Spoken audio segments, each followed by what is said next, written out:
اس video میں ہم thermal expansion یا جسے اردو میں ہم کہتے ہیں حرارتی پھیلاؤ، اس پر بات کریں گے۔ اور جب حرارت کی بات کرتے ہیں تو گرمائی یا ہیٹ کی بات ضرور ہوتی ہے، یعنی اگر ہم کسی چیز کو گرم کریں تو وہ پھیل جائے گی یا بڑی ہو جائے گی، اور اگر ہم اس کا الٹ کریں، کسی چیز کو ٹھنڈا کریں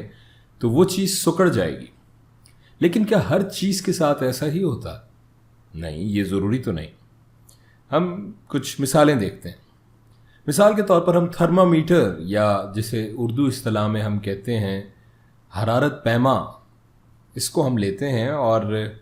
اس تھرمامیٹر کو ہم اپنے جسم کا درجہ حرارت معلوم کرنے کے لیے استعمال کرتے ہیں، لیکن جب یہ ہمارے جسم کے ساتھ رابطے میں آتا ہے تو یہ گرم ہو جاتا ہے۔ اور یہ گرم کیسے ہو جاتا ہے؟ کیونکہ ہمارا جسم بھی گرم ہوتا ہے، اور جب یہ گرم ہوتا ہے، ہمارے جسم کی گرمی اس تھرمامیٹر میں ٹرانسمٹ ہوتی ہے، تو اس کے گرم ہونے پر اس کے اندر جو پارا یا انگریزی میں جسے ہم کہتے ہیں مرکری موجود ہوتا ہے، وہ ایک سیدھی لکیر کی صورت میں پھیلتا ہے، کیونکہ اس کے پاس اور کوئی جگہ نہیں ہوتی سوائے اس گلاس ٹیوب کے جس میں وہ مرکری موجود ہوتا ہے۔ اور اس مرکری کے لیول کے ذریعے ہم بتا سکتے ہیں کہ ہمارے جسم کا درجہ حرارت کیا ہے۔ اسی طرح اگر ہم اس تھرمامیٹر کو کسی ٹھنڈے پانی کے ٹب میں ڈال دیں تو یہ تھرمامیٹر یا حرارت پیما بھی ٹھنڈا ہو جائے گا، اور اس میں موجود مرکری بھی، اور یہ مرکری ٹھنڈا ہو کر سکڑے گا اور نیچے اس کا لیول آ جائے گا، اور یہ لیول کم ہونے لگے گا، اور یوں ہمیں اس پانی کے ٹب کا درجہ حرارت بھی معلوم ہو جائے گا۔ ایک اور مثال لیتے ہیں۔ یہ ایک ریل گاڑی کی پٹری ہے، اور آپ دیکھ سکتے ہیں کہ یہ پٹڑی مڑ چکی ہے، جسے انگریزی اصطلاح میں ہم بکلنگ بھی کہتے ہیں۔ اور یہ پٹڑی جو لوہے کی بنی ہوئی ہے، گرمی کے موسم میں بہت زیادہ گرم ہو جاتی ہے، اور اس گرمائی یا گرمائش کی وجہ سے یہ اس طرح پھیل جاتی ہے۔ لیکن اگر پٹڑی کے درمیان جگہ نہ ہو تو ظاہر ہے کہ یہ سیدھ میں اگر نہیں پھیل سکے گی تو پھر یہ سائیڈ میں پھیل کر، پٹڑی کا جو پھیلاؤ ہے اسے اگر جگہ نہیں ملے گی تو سائیڈ میں پھیل کر یہ ٹیڑھی ہو جائیں گی یہ پٹڑیاں۔ انجینئرز پٹڑیوں کے بیچ میں اس طرح سے آپ دیکھ سکتے ہیں، اگر آپ نے کبھی غور کیا ہو، کبھی اتفاق ہوا ہو آپ کا ریل کی پٹڑی پہ کوئی واک کرنے کا، تو جہاں جہاں پٹڑیوں میں جوڑ لگے ہوتے ہیں وہاں انجینئرز ان پٹڑیوں کے بیچ میں جگہ چھوڑ دیتے ہیں، تاکہ جب گرمی کا موسم ہو اور زیادہ گرمائش ہو تو اس سے یہ پٹڑیاں پھیلیں تو ان کے پاس سیدھ میں ہی بیچ میں جگہ موجود ہو اور یہ پھیل کر ٹیڑھی نہ ہو جائیں، کیونکہ وہ ٹرینز کے لیے ایک بہت خطرناک صورتحال ہو سکتی ہے۔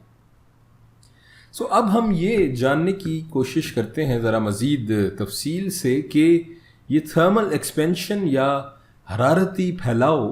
آخر ہوتا کیوں ہے۔ فرض کریں ہمارے پاس ایک سونے کی اینٹ ہے، اور ہم اس پہ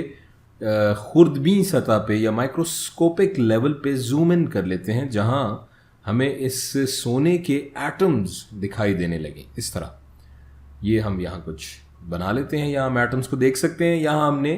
انہیں ساکت یا ساکن حالت میں دکھایا ہے۔ لیکن اصل میں ایٹمز کبھی بھی ساکن حالت میں نہیں ہوتے، ہمیشہ اپنی جگہ پر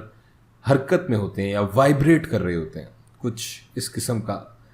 اور اسی وجہ سے ہمیشہ یہ ایٹمز کے درمیان جو فاصلہ ہے وہ تبدیل ہوتا رہتا ہے۔ اب فرض کریں کہ یہ دو ایٹم ساکن حالت میں ہیں اور ان کے درمیان ایک اوسط فاصلہ ایک فکس نمبر ہے۔